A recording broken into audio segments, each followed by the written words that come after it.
Hey my channel the artistic soul. Tissue paper নিয়ে নিয়েছি আজ একটা টিস্যু পেপারের উপরে ফেব্রিক দিয়ে পেন্টিং করব। টিস্যু পেপার নিয়ে নিয়েছি, তারপর আঠা দিয়ে লাগিয়ে নিলাম ওটা টিস্যু পেপারটা আর কি।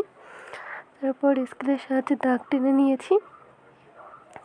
নেওয়ার পরে এই যে লাইট গ্রিন কালারের ফেব্রিক দিয়ে ফার্স্ট কালারটা করে নেব। সেকেন্ড কালারটা করবো হচ্ছে নেভি ব্লু কালার দিয়ে, দেখতে পাচ্ছ নেভি ব্লু কালার দিয়েছি। তারপরেরটা দেব ইয়েলো কালার।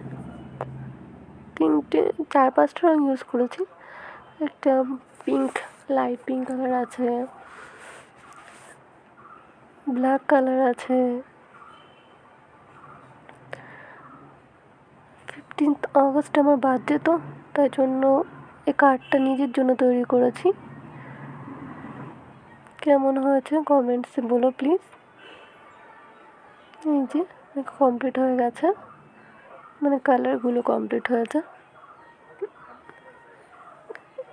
এই যে লিখে নিচ্ছি হ্যাপি বার্থডে টু মি। শুরুতেই দেখেছ হয়তো, এটা কী করে তৈরি করলাম সেটাও দেখে নাও এবার। টিস্যু তো নরম যেহেতু হয়, তো কালার দিচ্ছিলাম না, একটু ছিঁড়ে ছিঁড়ে টাইপের যাচ্ছিল, তাই জন্য এভাবে লিখছিলাম যেন না ছিঁড়ে যায় টিস্যুটা আর কি। এই যে একটু ডিজাইন করছিলাম আর কি, দেখতে সুন্দর লাগার জন্য। এই যে কমপ্লিট লুক।